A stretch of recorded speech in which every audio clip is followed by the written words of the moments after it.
Greetings, YouTube. I am Jamila here to talk to you about Real Housewives of Atlanta Season 7. Not going to talk about everything that happened in the season, but I just want to talk about the major things, the things that everybody is talking about right now. Let me tell you something. I checked out of this season at least 3 times because this season was ugly. It was toxic.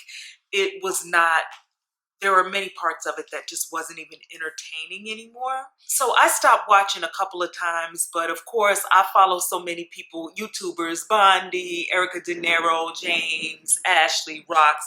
I watched them faithfully, so I always knew what was going on. But first of all, let's just go ahead and talk about the colorism that was so blatant to me this season. There are some people, people of varying complexions, that said that they did not see the colorism. Listen, I don't see how. The thing about colorism is it's subconscious, right? Anywhere where colonization has taken place, we can see colorism. This is why we go to India and people are bleaching their skins. This is why we only see lighter skinned Indians on Bollywood movies. This is why they're bleaching their skin in Africa and Jamaica. And in China, they're wearing umbrellas because they don't want their skin to get darker, because darker skin is associated with lower class. Same thing in India, right? Real quick side note, I apologize for the background noise. The microphone that goes with this camera, for whatever reason, is not picking up the sound, so you're probably going to get a lot of feedback. Hopefully I can fix that in editing. Anyway, so I think a lot of us, colorism has been deeply ingrained into our psyche. In fact, there was a test that I wish I could, I'll put it on the screen if I can find out the name of the test, where it talked about testing your racial bias, right? And even me, who is black as hell, right? Blackity black, look at the art, like black as hell, right? Was surprised on my findings on the test. Like, so I think racial bias and colorism is deeply ingrained into our psyche, and it has been that way for generations. So do I think Andy was like, oh, I like Giselle better because she's light-skinned and she has blue-green eyes? No. But I do think that she gets some favoritism.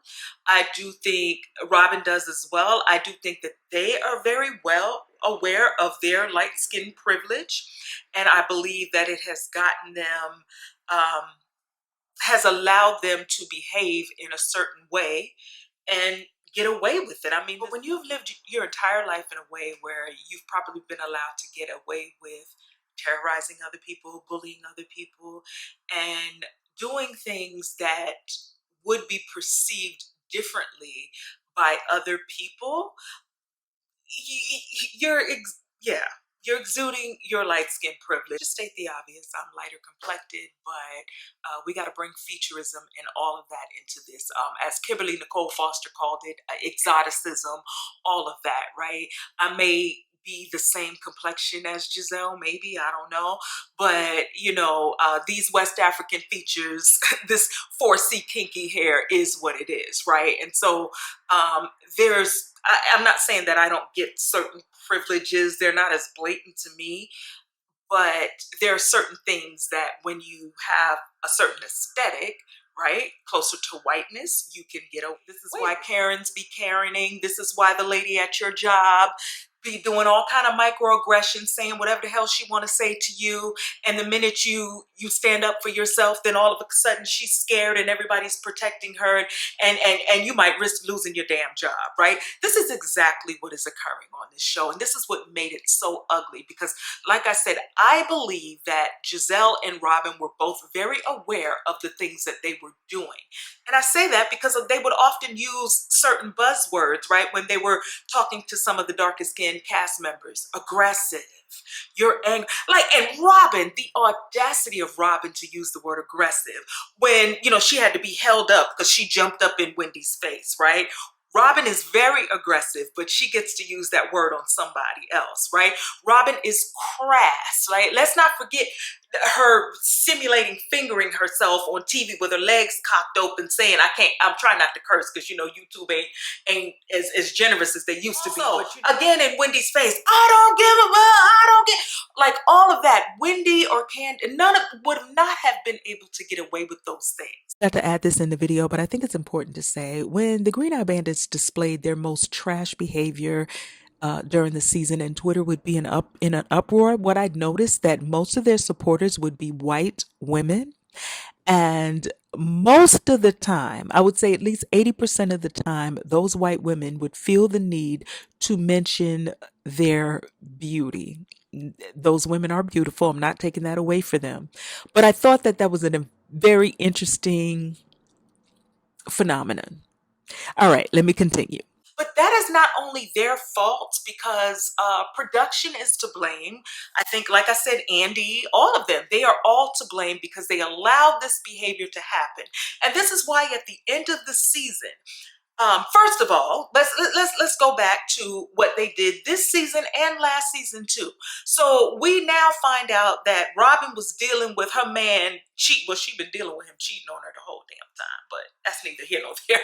But she was dealing with her man cheating on her in the season when Wendy had her body done, and they were trying to say that Eddie was cheating, and that's why she had her body done. So they started that with Eddie one year, and then this season they come with accusing men of trying to talk to them. All men want me. Giselle has said that. She's like, married men, they want women like that are dangerous. And girl, married men try to talk to all of us. Get out of my face. So you're a part of this too, because they're saying Eddie was trying to push up on Ashley's light-skinned, curly hair friends, right? That look like Sesame Street. But in their white adjacent minds, they see themselves as the standard, as the most beautiful. All men are clamoring over them. And so when they see these dark-skinned women who are beautiful, smart, accomplished, and being treated well by men, like they are all being treated well and respected by men in the way that neither Giselle or Robyn has, they're pissed off. I totally blame production for allowing all of this to go on. And this is, like I said, how we got to this Patreon. Like, it is very audacious to do something like that. Like, you hid everything that was going on in the season. And Robyn did say on the Watch What Happens, I don't expect everybody to tell all of their business, but you expected Karen to tell all of hers. And Karen, don't get me wrong, because Karen is one of my faves, but do I think Karen got a slide, a little something going on? Do I think her and Eddie may have some type, Eddie, her and, as Rox calls him, Uncle Jessup, her and Ray have a open relationship? Yes. We don't care though. Like, we don't. As Robyn said, she felt like one of the cast members was going to bring it out. So you were trying to get ahead of the story. Instead of getting ahead of the story by just telling the story, as Funky Don Neva says, you can't spray me with my own tea. Instead of doing that, you tried to deflect by doing these shenanigans.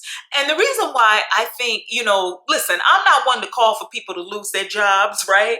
However, but I think Robyn needs to be held accountable because, like, when Phaedra did this to Candy, Phaedra was fired. When Candy went and secretly got married and did all of that, not Candy, Kenya was, she was let go for a season. They brought her back. When Portia dragged Kenya across that floor, the thing that y'all are still arguing about, Portia was, I think, reduced to friend of the show for a season. So yes, I think that Robyn should be held accountable. A lot of people say that Robyn should be fired and Giselle should be reduced to friend of the show. As much as, I don't really want to call for people to lose their job. I don't like Robyn. I don't care if she comes. I really don't want to see her back, but I ain't messing with people's livelihood, especially because it looks like her husband ain't got no job. But Robyn has not really given us anything since season 1. She's recycled that stupid storyline about I live with my ex-husband and we're saying we're going to get married and we're not. She's recycled that storyline for freaking 6 seasons, right? And Juan has not appeared on this show in about 2 seasons. And we forget this hot mic moment where Juan said he is miserable with Robyn.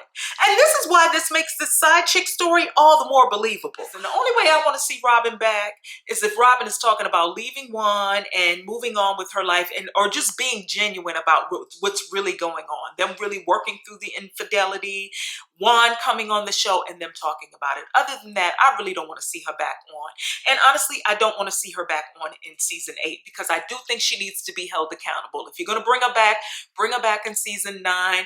And again, I think Giselle needs to be reduced too, because again, if you think you're being paid all these hundreds of thousands of dollars to show certain things on the show, and then you go and put it behind a paywall on Patreon, like, it is a slap in Bravo's face. Like Carlos King said, if he was the producer, if he was still the producer, they asses would be up out of here. I think I'm gonna say they're white privilege, because y'all forgot when Robyn got on this TV and let us know that she was 59% white, like it was a flex. So that's why people ask why I call Robyn that white woman. That's why I call her a white woman. She wanted to let the world know she was one.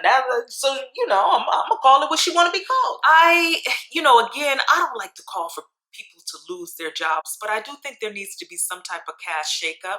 And if Giselle gets demoted and Robyn is gone, or both of them get demoted in some type of way, like even if Robyn is gone and Giselle stays on the show, Giselle will not have the Stimpy to her Ren, the brain to her Pinky. Of course, she would still have Mia, but I think the dynamic would change significantly. I would like to see Jacqueline come onto the show. I think she has an interesting enough storyline, the little bit that we know about her. So I would like, and her and Mia have conflict. I would love to see her on the show, bring a scholar back, find some new blood, but I think there needs to be some type of shakeup to change the dynamic. Wendy, Candace, what I'm going to need y'all to stop doing is to stop trying to kiss Giselle's ass. I was so annoyed with Wendy at the beginning of the season when she went and tried to hug Giselle and tried to get in her good graces. Y'all have given Giselle the queen bee role, right? And everybody tries to get in her good graces because she is the bully of the show. And nobody wants to be on the bully's bad side. Can we act like we're 40 and 50-year-old women, right? And stop allowing Giselle to be in charge of the girls, as Funky Neva says, like that. Can we do that? I would greatly appreciate it. Shout out to Erica De Niro. Protect your energy. Erica got me on those dirty chives. But anyway, Erica pointed out when Kenya did this, Kenya was fired for a season, right? But when Robyn does it, she gets a whole special. So we saw her on Watch What Happens Live, which she regurgitated the same thing she said on that raggedy ass podcast.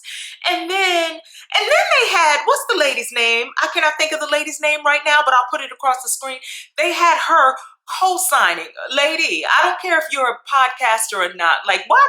She was co-signing. She was like, I'm about getting the bag. I'm a podcaster too. Absolutely not. Now, and then from my understanding, Robyn is also getting a 30-minute special after the part 3 of the reunion. No, thank you. I do not want her to regurgitate these lies that Juan told her. Tell me she believe. Listen, I'm gonna say this. This is where I have a teeny bit of empathy for Robyn. It's hard for me to have empathy for her because she's such a horrible person. But anyway, this is where I find just a little bit. I would just say that I have been there, right? When you are with someone and you really want to make it work, and that person probably gaslights you back and forth. They're good to you one minute, they're trash to you the next. I hate to use the N word because we overuse that word. I'm not talking about that N word, I'm talking about the other one. But I do think that certain people may not be narcissists, but they have narcissistic tendencies. And those people will, pull you in and then, treat you like trash and then pull you in and treat, so when we hear Juan say things like, I don't want to be here, I'm not happy, we see how he acts towards her. It's almost like he does not like her, right? But I'm sure there are moments where the opposite happens. They also have a history. They have children together. They've been together. They literally grew up together. So I think that Robyn has a difficult time letting go because of all of that. I think she really wants it to work. At her age, it may be hard, for her to think about starting over. I get all of that. I have been there. And when you are there and men have cheated on you, lied to you, gaslit you, did all of that kind of stuff, your you be questioning your own sanity, right? So it is easy for you to convince yourself to believe, essentially. And I think that's where Robyn is. So I would really like to see Robyn. You know, they just got married again. I'm not advocating for a marriage to break up, but I would like to see either that marriage get healthy, right? Them working through that, or I would really like to see Robyn moving on and growing and getting some self-esteem and really going to therapy and not just doing an advertisement for better help. Right, I would really like to see her doing that. Other than that, Robyn can go on somewhere because this high school bully, colorist, all of those type of behaviors, it's not cute anymore, it's not entertaining anymore, and I just don't want to see. All right, that's all I got for this. But as I told you guys before, doing the weekly recaps of all of these reality shows has just become too much of a challenge for me. I just don't have the time. But you will start to see more commentary, pop culture commentary, things like that, those type of videos from me. So if you're not subscribed, go ahead and subscribe. Also, my other channel, I am relaunching that soon. I'm stockpiling videos for that channel, so I will relaunch it and I will let you guys know about that as well. Thank you for watching. Like, comment, and subscribe, and I will see you in the next video. Peace.